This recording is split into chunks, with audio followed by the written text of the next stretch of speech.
Hello everyone, welcome back to my YouTube channel. आज हम इस वीडियो में पॉलिटी सीरीज़ कवर करेंगे। ऑलरेडी चैनल पर 375 क्वेश्चंस जो हैं अपलोड कर चुकी हूँ मैं वो सारे क्वेश्चंस।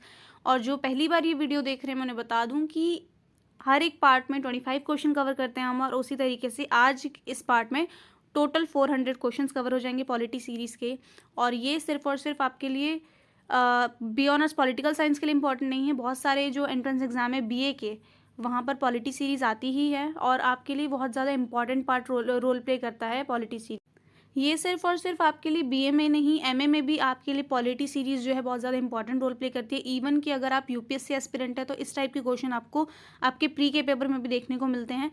ये आपके लिए हर तरह से बहुत ज़्यादा हेल्पफुल वीडियो है। और जो पुरानी वीडियोज़ देख कर आ रहे हैं उनको अच्छे से पता है कि एक क्वेश्चन से हम कितने सारे क्वेश्चन कवर कर लेते हैं। और अगर आपने प्रीवियस वीडियोस नहीं देखे तो डिस्क्रिप्शन में आपको उसका लिंक मिल जाएगा। चैनल पर नहीं हो तो चैनल को सब्सक्राइब कर दें, बेल आइकन पर प्रेस कर दें ताकि आपको आने वाली हर वीडियो का अपडेट मिलता रहे। अगर आप किसी भी एंट्रेंस एग्जाम की प्रिपरेशन कर रहे हैं, जामिया मिलिया इस्लामिया की या फिर एमयू के एंट्रेंस एग्जाम की, तो उसके रिगार्डिंग भी आपको चैनल पर वीडियो मिल जाएगी और सारी वीडियोज़ का लिंक आपको डिस्क्रिप्शन बॉक्स में मिल जाएगा।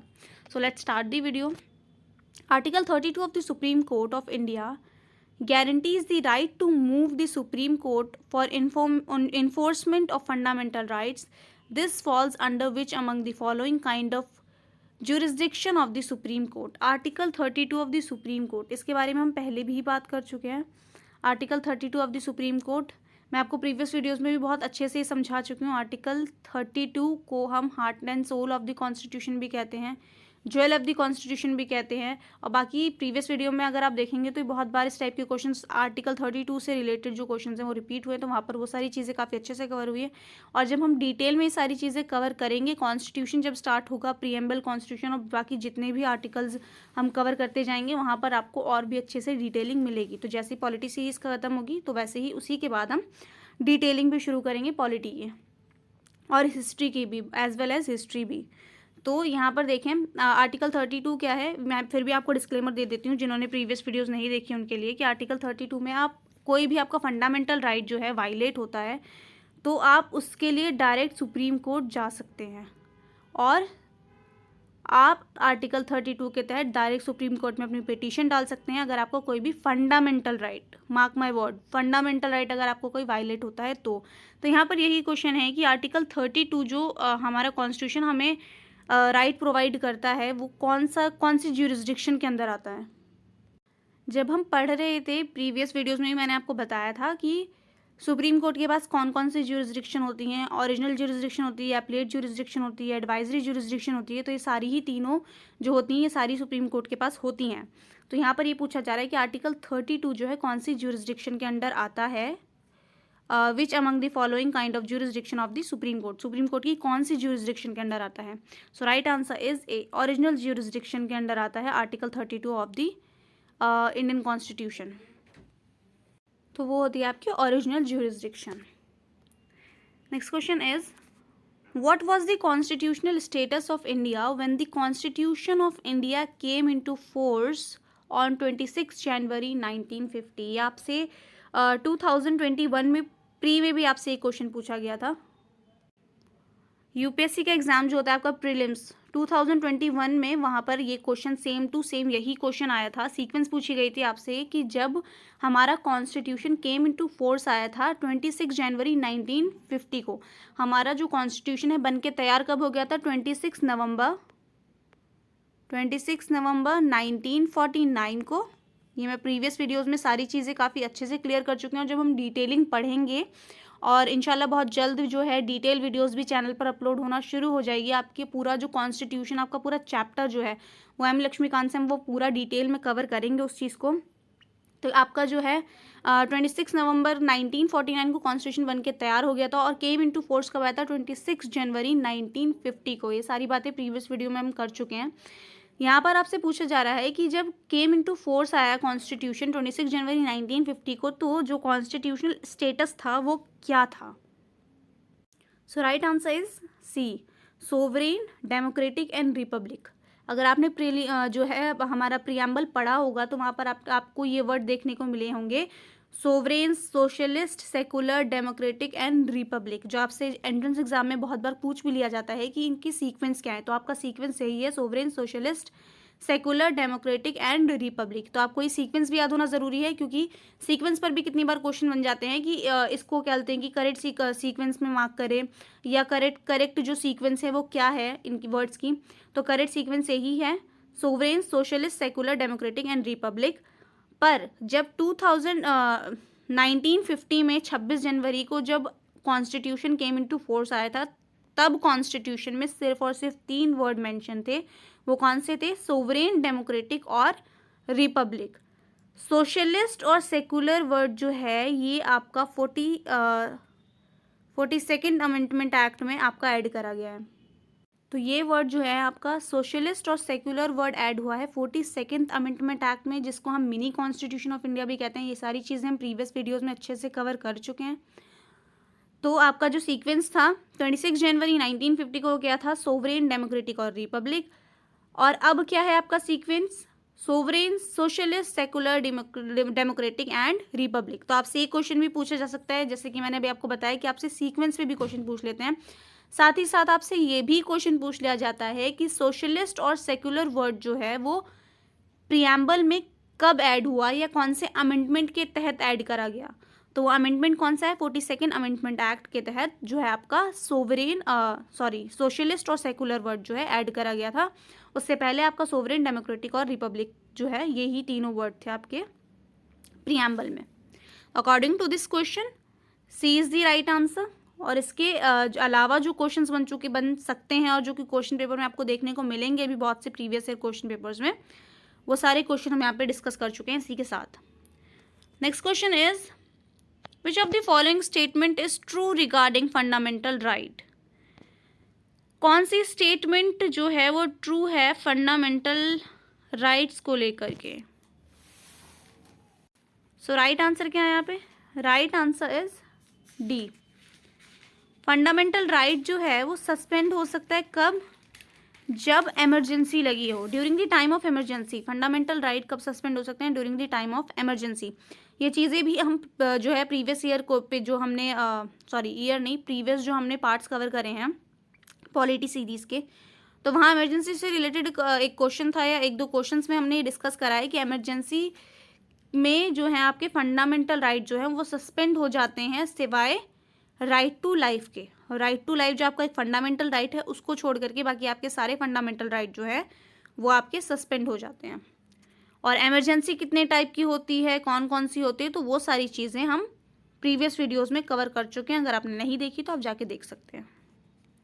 Next question is which of the following is not a fundamental duty. Fundamental duty कौन सी नहीं है? So right answer is A, to protect monuments and places of the public importance. ये हमारी fundamental duty नहीं है। Respect national anthem, protect and improve the natural environment and safeguard public property.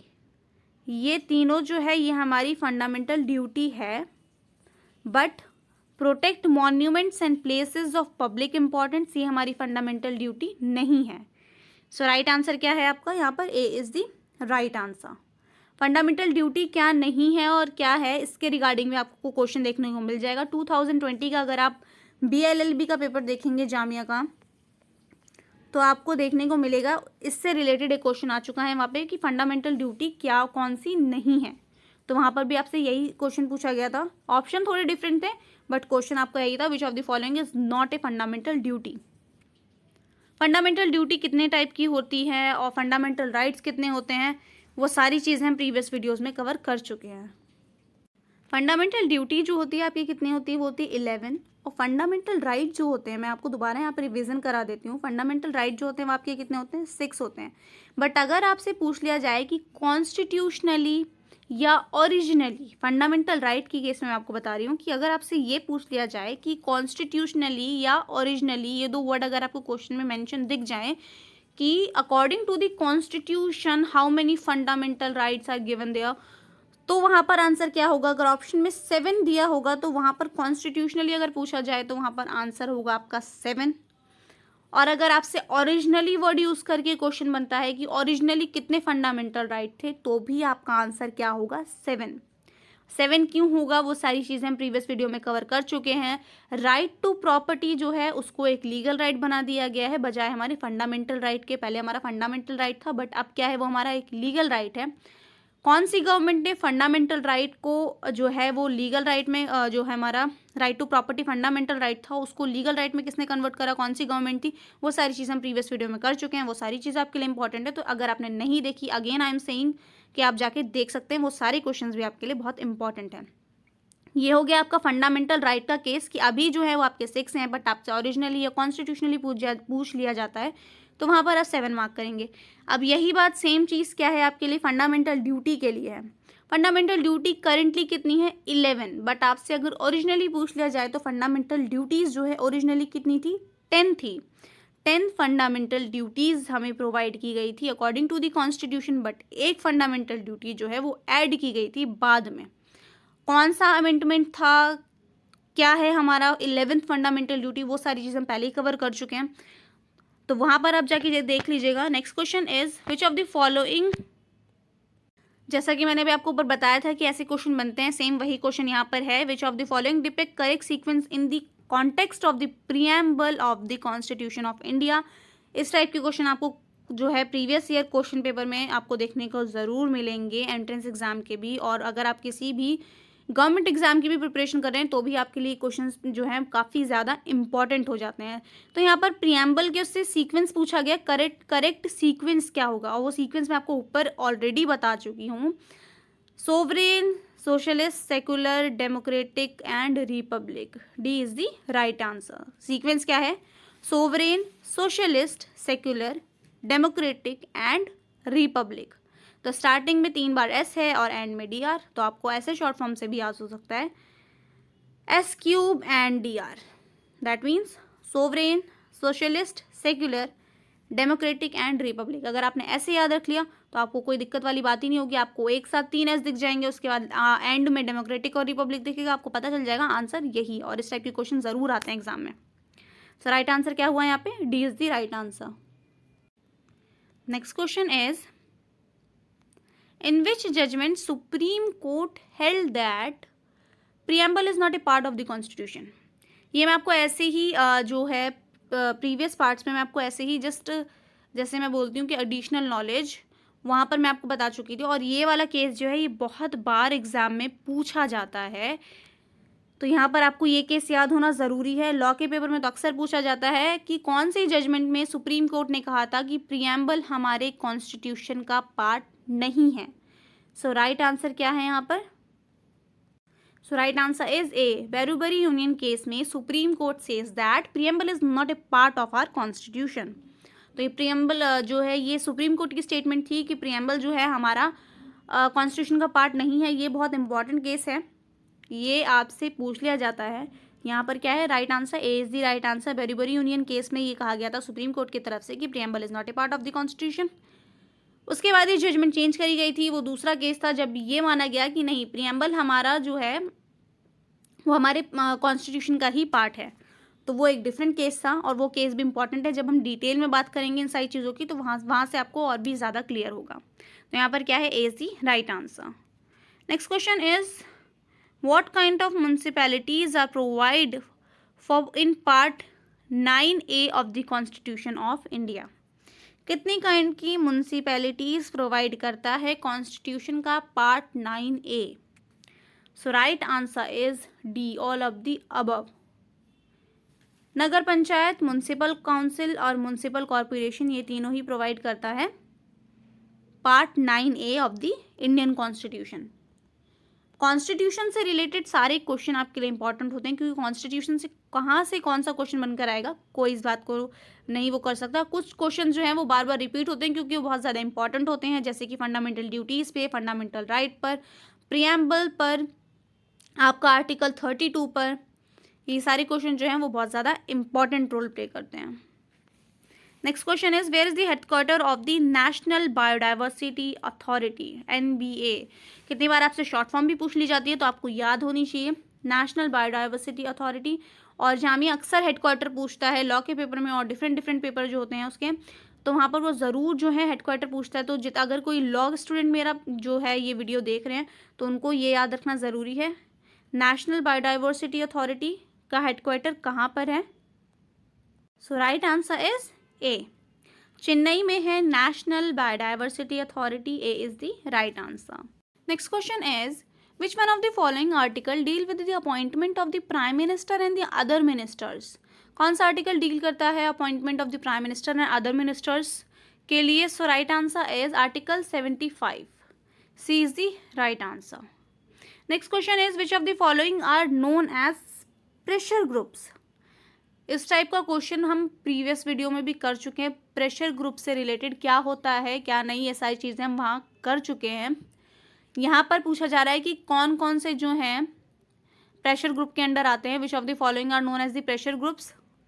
So right answer is D, trade union, caste group, tribal organisation. All of the above are under known as the pressure groups. D is the right answer. Next question is the independence of judiciary in India constitution is taken from? Judiciary की independence India ने कहाँ से borrow करी है? So right answer is A, Britain से।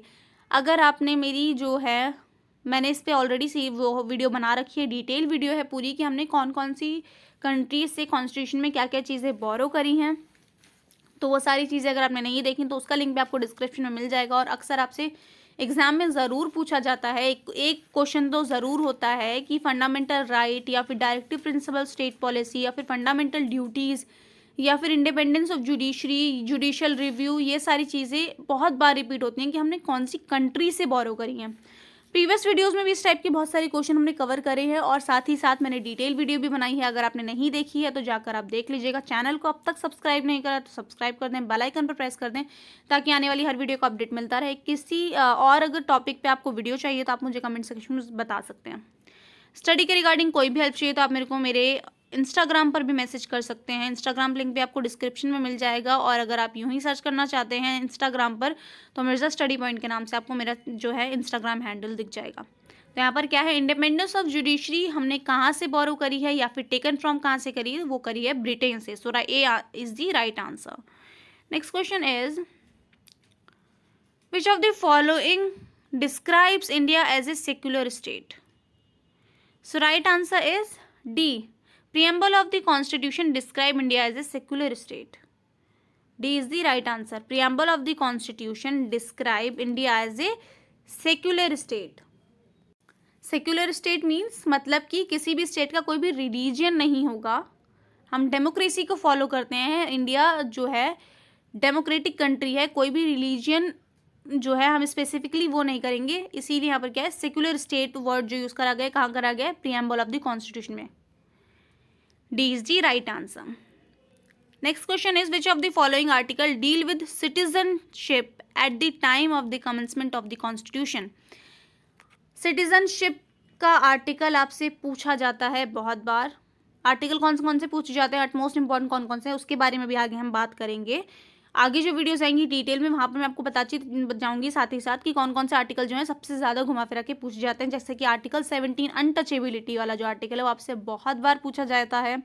Article 21 बहुत बार पूछा जाता है आपसे। आर्टिकल 14 बहुत बार पूछा जाता है। तो ये कुछ आर्टिकल्स हैं जो बहुत ज़्यादा आपसे रिपीट करके जो है क्वेश्चन आते हैं इन पर।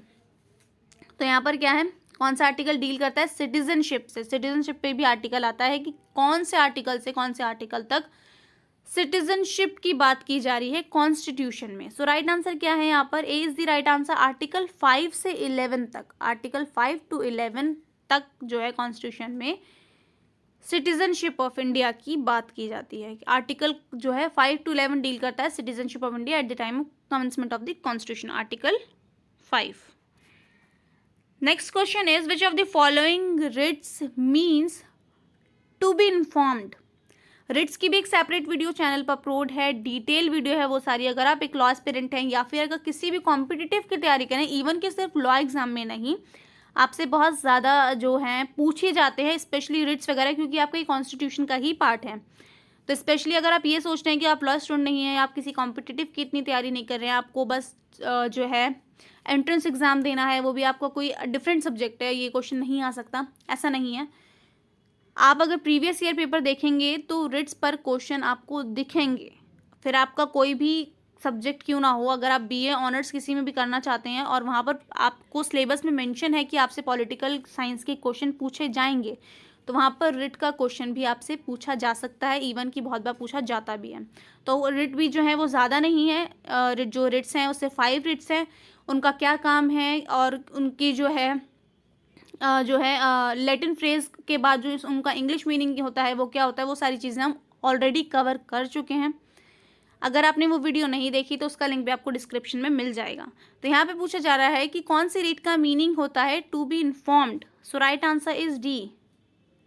सेरिट्रारी का मतलब होता है to be informed. Quo warranto, prohibition, mandamus, इन तीनों का क्या मतलब होता है, इन तीनों के क्या काम होते हैं, या फिर सेरिट्रारी का क्या काम होता है, ये सारी चीज़ हम उस वीडियो में कर चुके हैं। अगर आपने वो वीडियो नहीं देखी तो आप जाके ज़रूर देखिएगा। Next question is which of the following is a part of the fundamental duties in the constitution of India. ऊपर जो हमने क्वेश्चन करा वो क्या था, विच of the following is a not a fundamental duty. पर यहाँ पे आपसे क्या पूछा जा रहा है, विच one of the following is a part of the fundamental duty of the Indian constitution. तो कौन सा जो है फंडामेंटल ड्यूटी है आपकी according to Indian constitution. So right answer is A, to value and preserve the rich heritage of our country. ये क्या है, हमारी फंडामेंटल ड्यूटी है of the constitution. Free and compulsory education article 21 है हमारा। Article 21 ए में जो है ऐड करा गया था फ्री एंड कंपल्सरी एजुकेशन। कौन सा अमेंडमेंट है, ये आपसे बहुत बार पूछा जाता है, तो 86 अमेंडमेंट 2002 इसमें ऐड किया गया था। ये सारी बातें हम previous. Next question is which of the following committees is related to the fundamental duty in the constitution of India. Fundamental duty से कौन सी जो है कमिटी रिलेट करती है, वो मैं आपको प्रीवियस वीडियो में बहुत बार बता चुकी हूँ। उससे रिलेट करके जितनी बार भी उसके फंडामेंटल ड्यूटीज़ की बात हुई, मैं उतनी बार आपको उस चीज़ को रिवीजन कराई थी कि फंडामेंटल ड्यूटीज़ कौन सी कमिटी में उसमें क्या कहते हैं कि बनाई गई थी फंडामेंटल ड्यूटीज़, या फिर कौन सी कमिटी रिलेट करती है फंडामेंटल ड्यूटी से। वो सारी चीज़ें हमने वहाँ पर बहुत अच्छे से पढ़ी थी। तो अगर कोई ये वीडियो मेरी जो है प्रीवियस वीडियोज़ अगर जिन्होंने देख रखी है, उन्हें ये ऑप्शन देख के ही समझ में आ गया होगा। इसका आंसर है D, none of the above. Verma committee नहीं है। सरकारी committee state and centre relation के लिए थी। पुंची कमेटी जो थी वो भी क्या कहते हैं कि इसके लिए नहीं है। तो यहाँ पर क्या है, D is the right answer, none of the above. Fundamental duties कौन सी कमेटी से रिलेट करती हैं।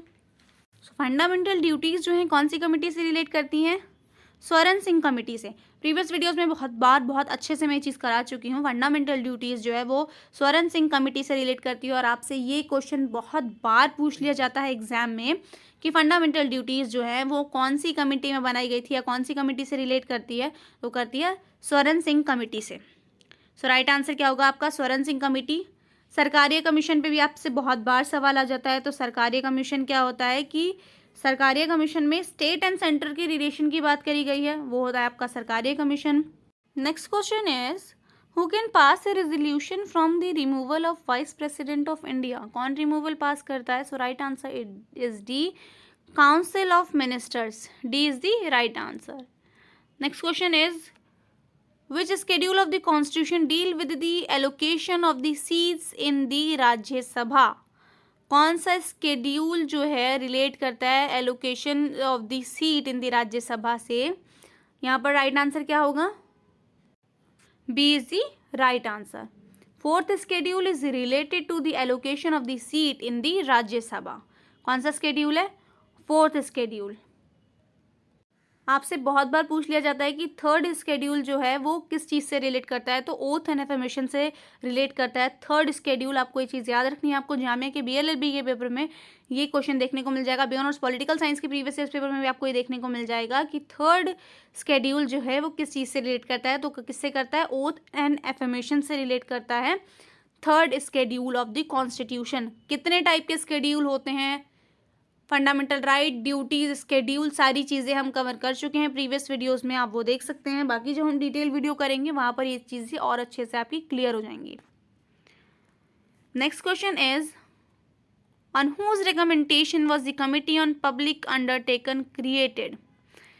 किसकी रिकमेंडेशन पर पब्लिक अंडरटेकन कमिटी जो है वो क्रिएट की गई थी? तो कौन सी किसकी रिकमेंडेशन पे की गई थी? So right answer is C, Krishna Menon committee. आपको ये कमिटी भी याद रखनी है, पब्लिक अंडरटेकिंग से रिलेटेड क्वेश्चंस बनते हैं बहुत ज़्यादा। तो ये कौन सी कमिटी से रिलेट करती है? कृष्णा मेनन कमेटी से। अभी हमने पुंची कमीशन देख लिया, सरकारी कमीशन क्या होता है वो देख लिया, फैजल अली कमीशन जो है वो भी स्टेट पर ही थी, हम प्रीवियस वीडियो में कर चुके हैं। फैजल अली कमेटी जो थी क्यों थी या क्या थी वो सारी चीज़ हम वहाँ कर चुके हैं। सो राइट आंसर क्या है यहाँ पर? C is the right answer, Krishna Menon committee was committee on the public undertaken created. Next question is how many subjects are present in the state list of the Indian constitution? आपसे subject list से भी related जो है वो question आते हैं exam में, इतने नहीं आते हैं लेकिन फिर भी पूछ लिया जाता है, तो आपको ये भी मालूम होना चाहिए कि कितने स्टेट जो है हमारे स्टेट लिस्ट में कितने सब्जेक्ट प्रेजेंट हैं इंडियन कॉन्स्टिट्यूशन में। सो राइट आंसर क्या है? D, 61। 61 subjects are present in the state list of the Indian constitution. Next question is which of the following are offence affecting human bodies? कौन सा offence जो है वो affect करता है ह्यूमन बॉडी को? सो राइट आंसर क्या है यहाँ पर? 1 and 3, only 1 and 3। Culpable homicides and wrongful restraint और रॉन्गफुल कॉन्फिमेंट। कल्पेबल होमिसाइड के बारे में आपको पहले भी बता चुकी हूँ, ये क्या होता है? Attempt to murder, article 2 IPC का जो है section 299 culpable homicide, and wrongful restraint and wrongful confinement, ये भी जो है ये भी आपकी जो ह्यूमन बॉडी को इंजर करता है। लेकिन क्रिमिनल ब्रीच ऑफ ट्रस्ट जो है ये क्या है बेसिकली कि क्रिमिनल ब्रीच ऑफ ट्रस्ट मतलब कि कह सकते हैं कि क्रिमिनली इंटेंशन से किसी का भरोसा तोड़ना या कुछ इस टाइप का जो हम लॉ जो हम कवर करेंगे वहाँ पर ये सारी चीज़ें, जब क्रिमिनल लॉ हम पढ़ेंगे वो सारी चीज़ें वहाँ पर कवर हो जाएंगी और वो भी जो है जल्दी स्टार्ट कर देंगे। आपका जो एंट्रेंस एग्जाम में आपसे पूछा जाता है criminal law, law of tort और आपसे पूछा जाता है लॉ ऑफ कॉन्ट्रैक्ट, तो ये 3 जो लॉ हैं ये आपसे पूछे जाते हैं। इसके रिगार्डिंग जितने भी क्वेश्चन होंगे वो सारे हम यहीं पर कवर करेंगे और बाकी जो है वहाँ पर ये सारी चीज़ें आपकी और अच्छे से क्लियर हो जाएगी। तो यहाँ पर ह्यूमन बॉडी को जो इफेक्ट करने वाले ऑफेंस है वो कौन सा है? 1 and 3। Next question is in which year the first backward classes commission was appointed? कौन से ईयर में पहली बैकवर्ड क्लासेस कमीशन बनाई गई थी? सो राइट आंसर क्या है यहाँ पे? सी इज द राइट आंसर। 1953 में जो है पहली बैकवर्ड क्लासेस कमीशन अपॉइंट की गई थी, बनाई गई थी। ये सारी चीज़ें जो है कर चुके हैं हम प्रीवियस वीडियो में, पर वहाँ पर मैंने सिर्फ आपको नाम बताया था और नाम क्या था पहली बैकवर्ड क्लास कमीशन का? वो था काका कालेलकर और ईयर क्या है? 1953। काका Kalelkar was the first backward class commission was appointed in India in the year 1953। ये आपको पता होना चाहिए। जितनी भी फर्स्ट से रिलेटेड चीज़ें हैं कि मैंने आपको जैसे कि बताया था, आपसे पूछ लिया जाता है कि कॉन्स्टिट्यूंट असेंबली के फर्स्ट परमानेंट प्रेसिडेंट कौन थे, या फिर अगर सिर्फ आपसे फर्स्ट प्रेसिडेंट पूछ लिया जाए, परमानेंट वर्ड ना हो तो वहाँ पर क्या आंसर होगा, और अगर परमानेंट है तो क्या आंसर होगा। वो सारी चीज़ हम कर चुके हैं, जो कि क्वेश्चन आपसे घुमा फिरा के बार बार एग्जाम में पूछा जाता है, तो वो सारी चीज़ हम ऑलरेडी कवर कर चुके हैं। तो इसीलिए आपको जो है जितनी भी चीज़ें आपसे फर्स्ट से रिलेटेड हैं वो आपके लिए इम्पॉर्टेंट हो जाती हैं। तो यहाँ पर क्या है? काका Kalelkar was the first backward classes commission was appointed in the year 1953। Next question is which neighbouring country of India has formed A Hindu temple management committee? कौन से इंडिया के नेबर कंट्री ने फॉर्म्ड करा है Hindu temple management committee? So right answer is ए, पाकिस्तान। पाकिस्तान ने जो है form करा है हिंदू टेम्पल मैनेजमेंट कमेटी। ये क्वेश्चन भी आपसे पूछ लिया जा सकता है एग्जाम में, तो ये भी आपको याद रखना है। A is the right answer. अब ये जो है ये हमारा लास्ट क्वेश्चन है इस वीडियो का। अगर आपने चैनल को अब तक सब्सक्राइब नहीं करा तो सब्सक्राइब कर दें, बेल आइकन पर प्रेस कर दें ताकि आने वाली हर वीडियो का अपडेट मिलता रहे। और चैनल पर बहुत जल्द जो है डिटेल वीडियो सीरीज़ भी स्टार्ट हो जाएगी। कॉन्स्टिट्यूशन से बेसिकली प्रियम्बल से स्टार्ट करेंगे, कॉन्स्टिट्यूशन क्या होता है, एग्जीक्यूटिव, जुडिशरी, ये सारी चीज़ें, सेपरेशन क्या होता है, आर्टिकल्स, ये सारी चीज़ें हम अच्छे से डिटेलिंग में कवर करेंगे, जिससे आपको और भी अच्छे से सारी चीज़ें क्लियर हो जाएंगी। तो चैनल को अब तक सब्सक्राइब नहीं करा तो सब्सक्राइब कर दें, बेल आइकन पर प्रेस कर दें, अपने फैमिली और फ्रेंड्स के साथ भी शेयर करें मेरी वीडियोस को, और प्रीवियस वीडियोस का लिंक आपको डिस्क्रिप्शन में मिल जाएगा। स्टडी के रिगार्डिंग कोई भी हेल्प चाहिए होगी तो मिर्जा स्टडी पॉइंट के नाम से मेरा इंस्टाग्राम हैंडल, आप मेरे को मैसेज कर सकते हैं। Next and last question of is this video is Khurnak fort which was historically a part of India is under the control of which country at present. तो अगर आपको ये क्वेश्चन का आंसर ना भी पता हो तो भी आप इसे एलिमिनेट कर सकते हैं। राइट आंसर क्या होगा यहाँ पे, पाकिस्तान। यहाँ पे क्या बोला है कि खुरनाक फोर्ट जो है वो हिस्टोरिकली पार्ट था इंडिया का, बट अब वो कंट्रोल में है एट द प्रेजेंट कौन सी कंट्री के। तो कौन सी कंट्री के हो सकता है, इंडिया से कौन सी कंट्री अलग हुई है, पाकिस्तान। सो राइट आंसर क्या है यहाँ पे, A is the right answer. Pakistan के अंडर है खुरनाक फोर्ट। ठीक है, आपसे ये क्वेश्चन पूछा जा सकता है बिकॉज ऑफ कि हिस्टोरिकली भी इंपॉर्टेंट है ये चीज़ें। तो खुरनाक फोर्ट किसके अंडर है, अभी पाकिस्तान के अंडर है। A is the right answer. I hope कि आपको वीडियो अच्छी लगी होगी। वीडियो अच्छी लगी हो तो मुझे कमेंट सेक्शन में ज़रूर बताइएगा। वीडियो कैसी लगी ये भी बताइएगा। वीडियो अच्छी लगी तो वीडियो को लाइक कर दीजिएगा। मिलते हैं नेक्स्ट वीडियो में।